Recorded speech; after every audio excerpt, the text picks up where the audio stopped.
Look at any map from the 1700s. You'll find cities marked across Asia that no longer exist. Cities with populations in the millions. Trade centers that connected 3 continents. Architectural marvels described by dozens of European travelers. And then nothing.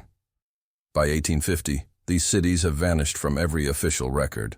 No ruins, no archaeological sites, no academic papers.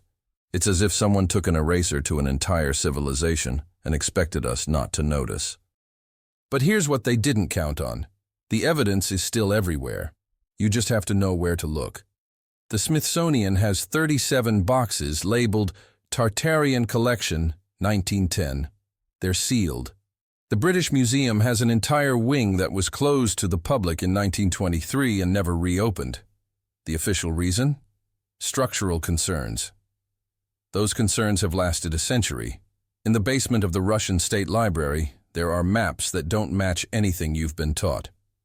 Maps showing cities where deserts now stand. Coastlines that have moved hundreds of miles. River systems that no longer exist. When researchers ask to see these maps, they're told the documents are too fragile to photograph, too fragile to scan, too fragile to prove that everything you know about the 18th and 19th centuries is a fabrication. Walk through any major city built before 1850. Look down. The ground floor isn't the ground floor. It's 3, sometimes 4 meters above the original street level. That means the first floor is actually the second floor. In Chicago, the basement windows of buildings from the 1880s are at eye level. In Seattle, there's an entire underground city beneath the modern streets. In Savannah, Georgia, you can walk through tunnels that connect buildings whose ground floors are now 12 feet underground. The official explanation? The cities raised their streets. Why? Flooding, sewage problems, practical urban planning. But here's the question no one wants to answer. How do you raise an entire city without demolishing it first? How do you lift thousands of buildings, some weighing tens of thousands of tons, and casually add 4 meters of dirt beneath them? And if flooding was such a problem, why did they build there in the first place? Moscow's metro stations are 100 meters deep. The official story says this was for Cold War bunkers, protection from nuclear attack.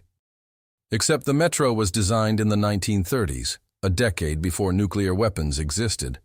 The stations aren't just deep, they're cathedrals.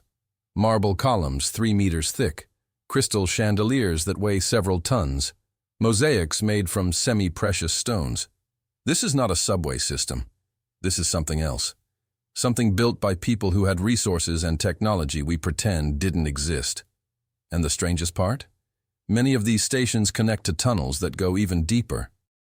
Tunnels that are older than the metro itself. Tunnels the city admits it didn't build. When journalists ask about these tunnels, city officials say they don't have records, no blueprints, no construction documents. Just thousands of kilometers of precision-carved passages beneath one of the world's largest cities. In Kazan, there's a tower called Soyembika. It leans more than the Tower of Pisa. It's 58 meters tall and built entirely from red brick. No mortar, no cement. Just bricks stacked with such precision that you can't slide a sheet of paper between them. Engineers have studied this tower for decades. They cannot explain how it's still standing. The brick pattern doesn't match any known architectural tradition. The foundation goes down 30 meters into bedrock that's harder than concrete. Yet there's no record of who built it. Official Russian history says it was constructed in the 17th century by Ivan the Terrible's forces. Except there are paintings from the 1550s showing the tower already ancient and weathered. There are Persian manuscripts from the 1400s describing it as an old mystery even then. So who built it? When? And why does every official account contradict the physical evidence? The Trans-Siberian Railway is 9,000 kilometers long. It crosses 8 time zones.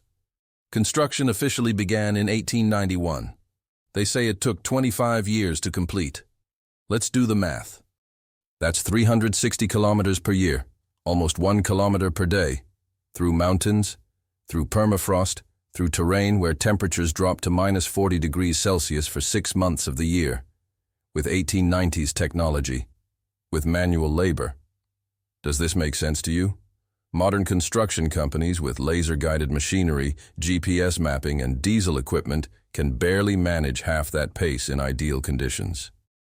Yet we're expected to believe that workers with shovels and pickaxes, many of them prisoners and conscripts, built bridges over rivers a kilometer wide, blasted tunnels through solid granite, and laid track across swamps that swallow entire forests. The official records show only 12,000 workers on the project at any given time. 12,000 people built a railway longer than the distance from New York to Los Angeles, in 25 years, through Siberia. But here's what they don't tell you. Photographs from 1890 show sections of the railway already complete, already weathered, rails covered in rust that takes decades to form. Station buildings with architecture that doesn't match anything built in the 1890s, brick patterns found in structures from the 1600s. And those stations? Many of them are enormous, waiting halls that can hold thousands of people, in regions where the official population was less than a few hundred. Why would anyone build train stations for cities that didn't exist yet? Unless the cities did exist. Unless the railway wasn't built in the 1890s. Unless someone simply repaired and restored something that was already there. Look at photographs of Central Asian cities from the 1860s. Bukhara, Samarkand, Khiva. These aren't villages. They're massive urban centers with populations that dwarf most European cities of the same era. The walls of Khiva are 10 meters high and 6 meters thick. They stretch for over 2 kilometers. The bricks are larger than anything used in modern construction, each weighing over 50 kilograms. There are guard towers every 30 meters, each tower 3 stories high with internal staircases. The precision is incredible. The wall follows the natural contours of the land so perfectly that drainage systems built into the foundation still work after centuries. No erosion, no structural failure, just perfect engineering. Yet, according to official history, these walls were built by semi-nomadic tribes in the 16th century. Tribes that left no other architectural legacy. Tribes that supposedly had no written language, no mathematics, no engineering tradition. They just woke up one day and decided to build fortress walls that modern engineers struggle to replicate. Inside these cities, you find something even stranger. The buildings are wrong. The doors are 3 meters high. The windows start at heights that make no sense for normal human proportions. The ceilings in residential buildings are 6, sometimes 7 meters high. In a region where heating fuel was scarce and winters brutal, why would anyone build such vast interior spaces? It's thermodynamically insane. Every extra meter of ceiling height means exponentially more fuel needed to heat the space.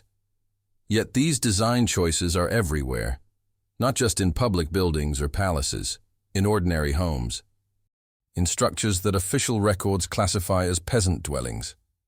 And here's the detail that should make you stop and think. The doorways have 2 sets of doors, one at ground level, normal height, and one above it at 3 meters, accessible only by stairs that have been removed. Why would you need a second entrance 3 meters above the ground? Unless the ground wasn't always where it is now. The Registan in Samarkand has 3 madrasas arranged in perfect geometric alignment. The buildings are covered in mathematical formulas disguised as decoration, not simple patterns, actual equations, trigonometric proofs, astronomical calculations accurate to within arc seconds. The tile work includes chemical formulas that wouldn't be discovered in Europe until the 18th century, and the acoustics are impossible. Stand in the center of the square and whisper. Someone 100 meters away can hear you clearly. The echo patterns create sound nodes that amplify specific frequencies while dampening others. This isn't accidental. This is engineered. This requires an understanding of wave physics and material science that official history says didn't exist in the 15th century. Yet here it is, functional, perfect, undeniable. Tashkent has buildings with ventilation systems that don't use electricity or fans. The air inside stays cool even when outside temperatures exceed 40 degrees Celsius. The system uses wind towers connected to underground channels. The channels are carved through bedrock with such precision that the temperature differential creates natural convection currents. Air flows in patterns that would require computer modeling to design today. And it's completely passive. No moving parts, no maintenance required. Just flawless thermodynamic engineering that works exactly as well now as it did whenever it was built. When engineers tried to study these systems in the 1960s, they couldn't map them completely. The channels go too deep.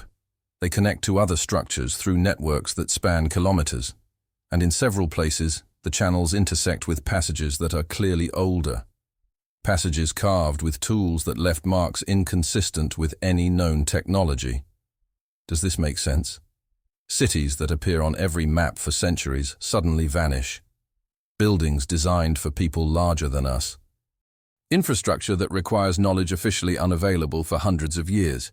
And no records, no explanations, just empty official statements that these were primitive societies with primitive technology. But primitive people don't build ventilation systems that modern engineers can't fully replicate. Primitive societies don't create acoustic spaces that demonstrate mastery of wave physics.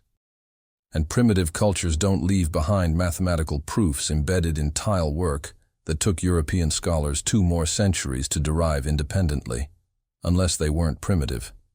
Unless the official story is protecting something far more disturbing than ancient ruins. Think of it this way. You inherit a mansion. It has electricity, plumbing, climate control, but you don't know how any of it works. You don't have the blueprints. You can't repair anything when it breaks. So you tell everyone you built it. You make up a story about how your grandfather constructed it with simple tools. You hide anything that contradicts your story. And when people point out the obvious inconsistencies, you call them crazy. You seal the archives. You classify the photographs. You rewrite the textbooks. Because if people knew the truth, they'd ask questions you can't answer. Questions like, if you didn't build this, who did, and where did they go?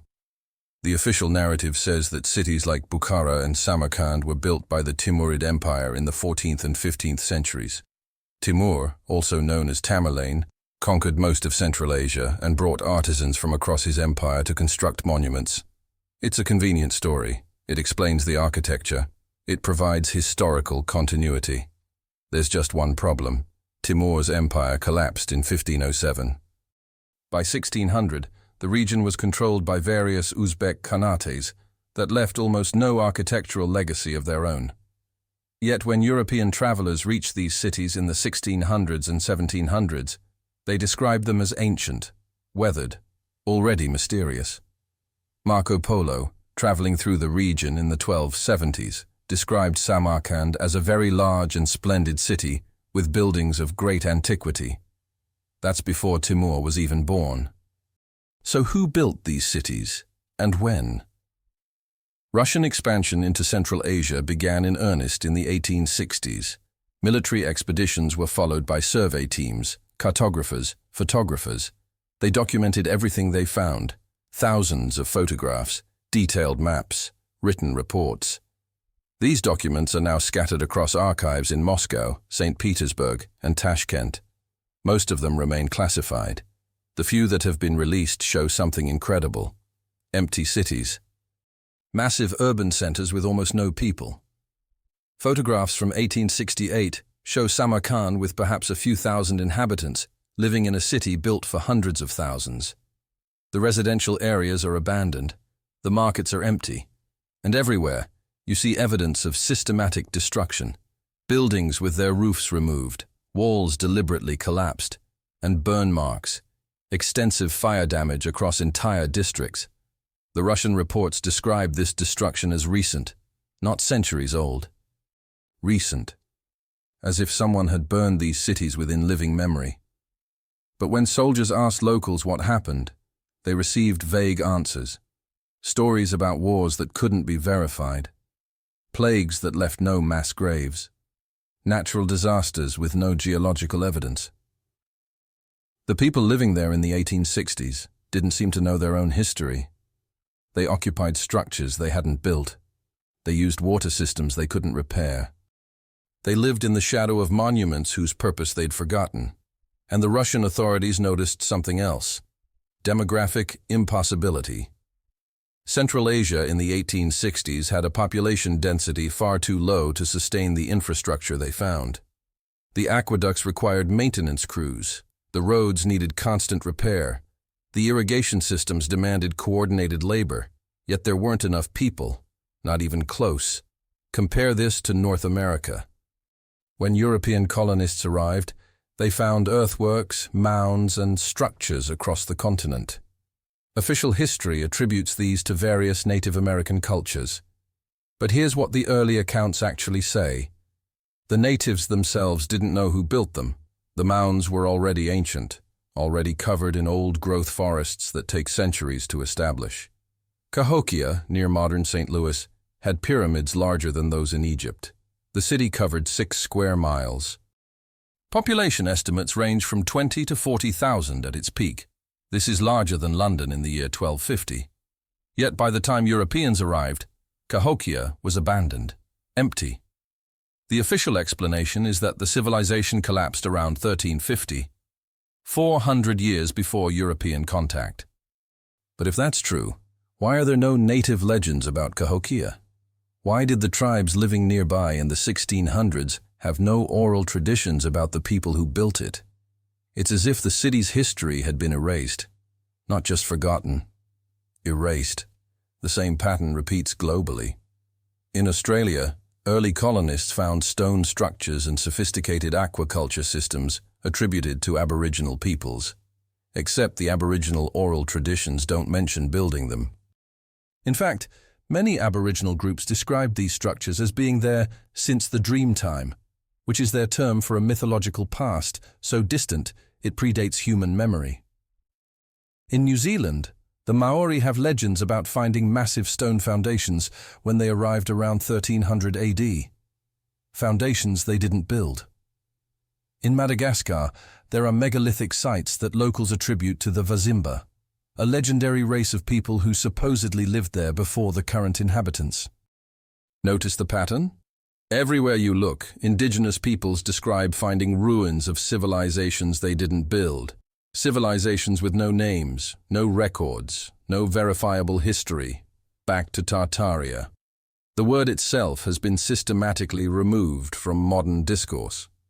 It appears on hundreds of maps from the 1600s and 1700s, not as a legend or a myth, as a country, with defined borders, major cities, trade routes. European encyclopedias from the 1700s have entire sections on Tartaria. They describe the government, the culture, the military. The 1771 Encyclopedia Britannica has a detailed entry. Then in the 1800s, it starts disappearing. By 1900, it's gone. The explanation given is that Tartaria was just a catch-all term for the unknown regions of Central Asia. A European misunderstanding, except that doesn't explain the specificity. Maps don't just label the region Tartaria.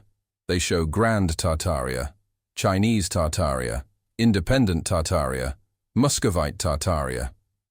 These are distinct political entities with capitals and boundaries. You don't accidentally create detailed geopolitical maps of places that don't exist, and the architecture matches.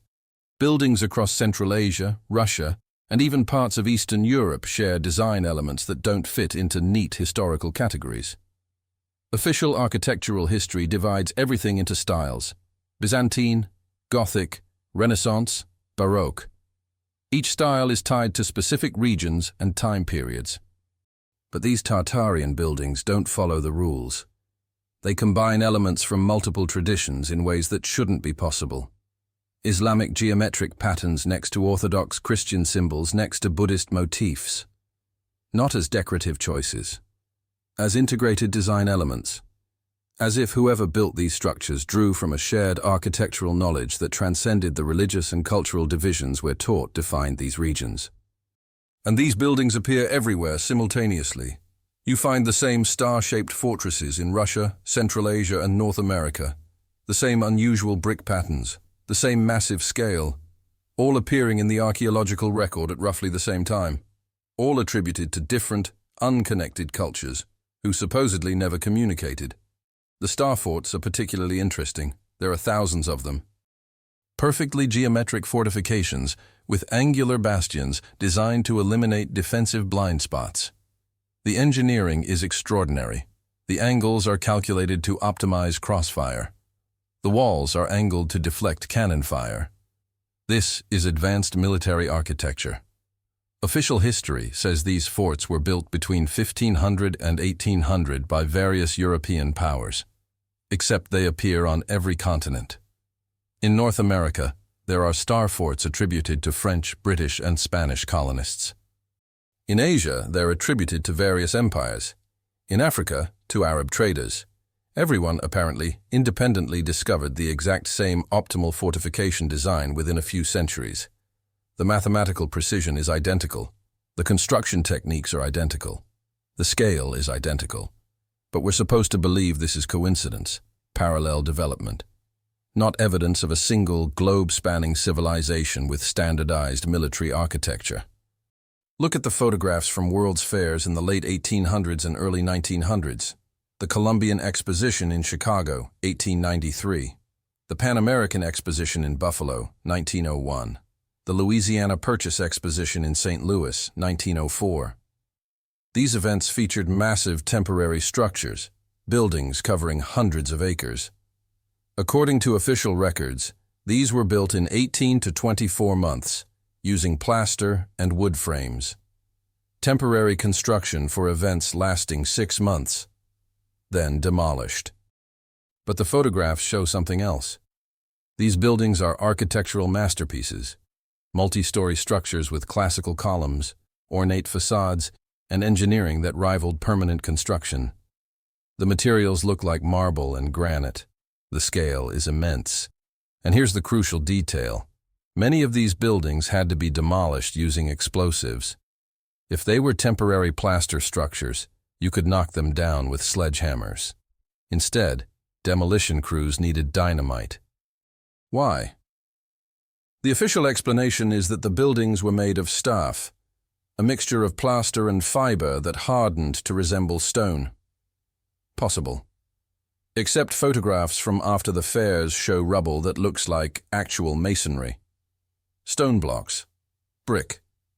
And in several cases, when they tried to demolish these temporary buildings, they found existing foundations, old foundations, foundations that went deeper than the fair construction should have required.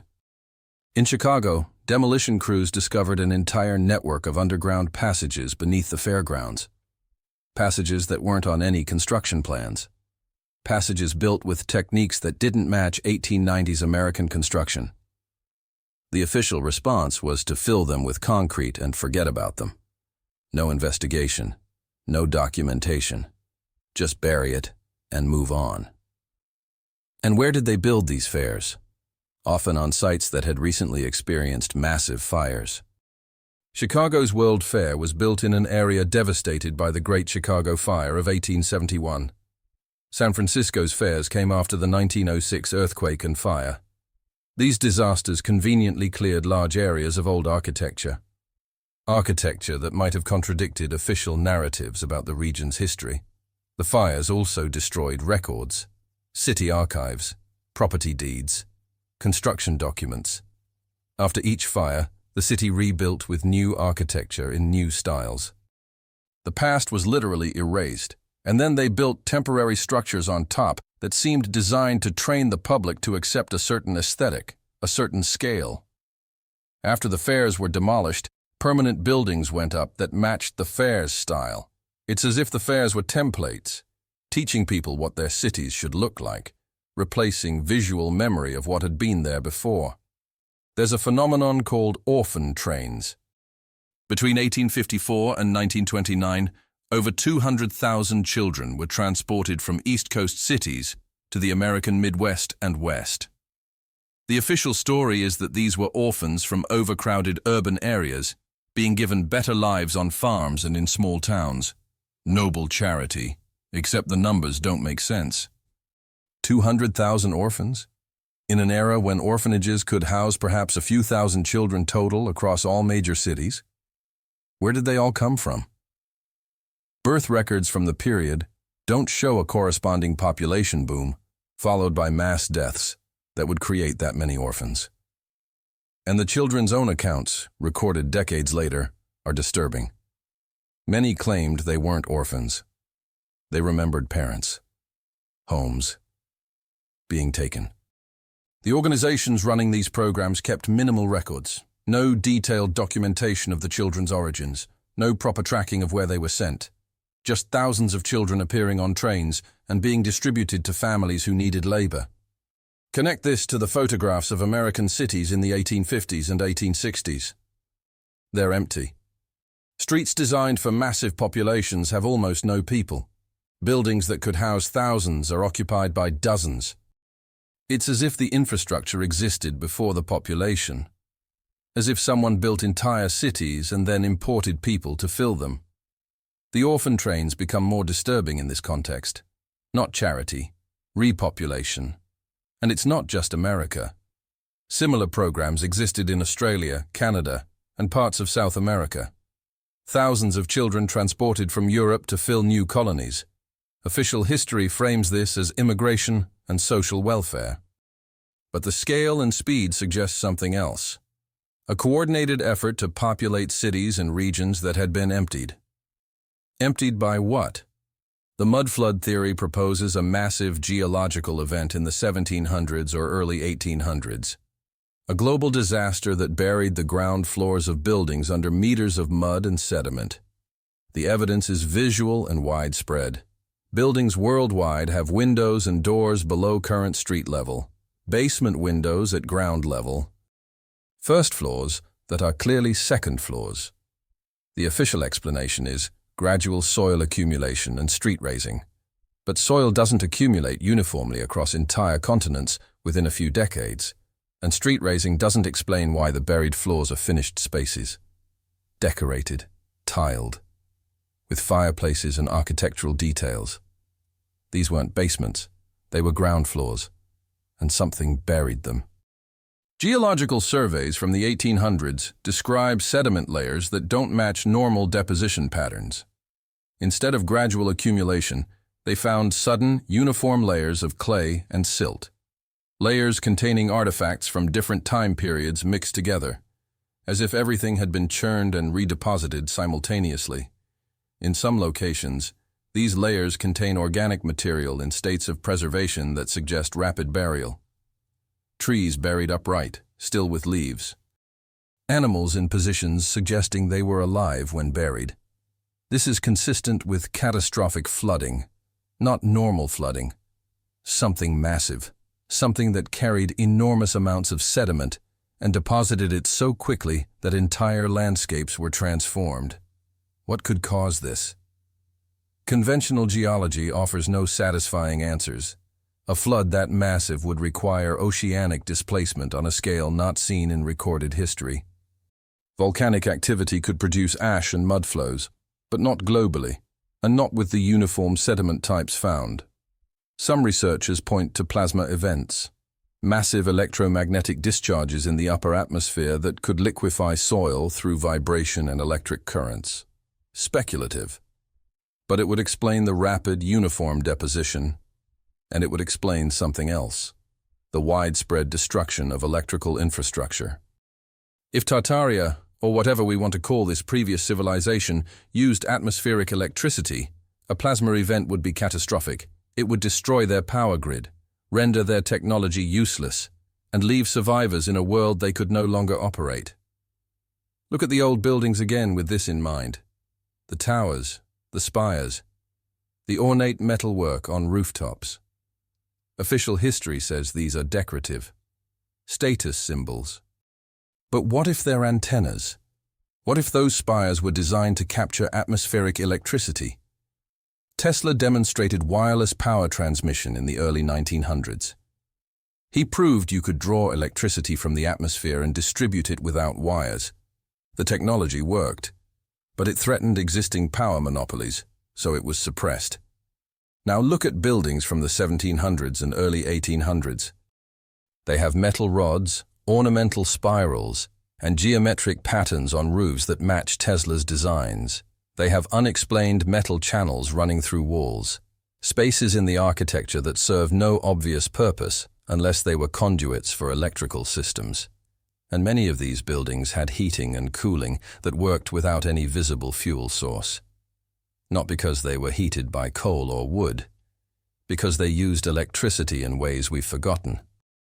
The technology wasn't just architectural. Old photographs show mechanical devices that don't appear in any patent records, vehicles that don't match known designs. In images from the 1890s, you occasionally see machines in the background that look almost modern, not steam-powered, something else. But these images are rare. Most photographs from the era show empty streets, very few people, and when people do appear, they often look uncomfortable, posed artificially. As if they're not used to being in these spaces, as if they're new to the cities they're photographed in. Which brings us back to the repopulation question. Who are these people? Where did they come from? And what happened to whoever was there before? The great fires of the 1800s destroyed more than buildings. They destroyed evidence. Chicago, 1871. Boston, 1872. Seattle, 1889. San Francisco, 1906. These weren't isolated incidents. Hundreds of cities worldwide experienced devastating fires during the same period. And the fires often had unusual characteristics. They burned too hot. They destroyed stone and brick that shouldn't burn. They left metal twisted and melted in ways that require temperatures far exceeding normal structure fires. Some reports describe the fires as moving against the wind, as jumping gaps that should have stopped them, as if they were deliberately set and artificially sustained. After each fire, investigations were perfunctory. Blame was assigned to accidents. Cow kicks over a lantern, earthquake knocks over a stove, and then rapid reconstruction, new buildings in new styles, the old erased, the new installed. World's fairs served as the bridge. They showed people what their cities would look like. They normalized the new architectural style, and they erased memory of what came before. By 1920, most people had no living memory of cities before the reconstruction. The photographs that survived showed empty streets and temporary fair buildings. The old maps were archived and forgotten, and a new history was written. A history where industrial civilization began in the 1800s, where everything before was primitive and backward, where the magnificent structures of the past were conveniently attributed to recent construction by people who left no other comparable legacy. But the physical evidence remains. You can't erase thousands of buildings. You can't remove all the maps. You can't make people forget what their grandparents told them. The memories persist in fragments, in local legends, in family stories about empty cities and mysterious catastrophes, in architectural details that make no sense in the official timeline, in technology embedded in old structures that we can see but no longer understand. We are living in the ruins. We occupy buildings we didn't design. We walk on streets raised to bury evidence. We accept explanations that crumble under basic scrutiny. Because confronting the truth means confronting something terrifying. It means accepting that human civilization has been reset, that we lost something enormous, that whoever we were before, we're not anymore. The question isn't whether advanced civilizations existed before our current era. The evidence makes that undeniable. The question is what happened to them. And the even more disturbing question, is it going to happen again? Because if it happened once, if cities can be buried, populations can be replaced, and history can be rewritten within a few generations, then nothing we know is secure. Our civilization could be erased as thoroughly as Tartaria was erased. Future archaeologists could dig through our ruins and wonder who built these strange structures. And future historians could attribute everything we accomplish to whatever culture happens to occupy our cities after we're gone. We are not the builders. We are the inheritors. We live among the works of giants and tell ourselves we're standing on their shoulders. But we're not. We're standing on their graves. And we've forgotten their names. The archives are sealed. The evidence is classified. The questions are discouraged. But the truth is still there. In every basement window at street level, in every door too tall for normal use, in every building with foundations that go impossibly deep, in every star fort on every continent, in every unexplained passage beneath every old city. The truth is that someone built all of this. Someone who had knowledge we've lost. Technology we can't replicate. Coordination across distances we couldn't manage. And they're gone. Erased so completely that most people don't even know they existed. But you know now. You've seen the evidence. You've asked the questions. And once you see it, you can't unsee it. Every old building becomes a mystery. Every official explanation becomes a cover-up. Every city street becomes a grave. Welcome to the ruins. Welcome to the truth. We are not who we think we are. And the world is not what we've been told.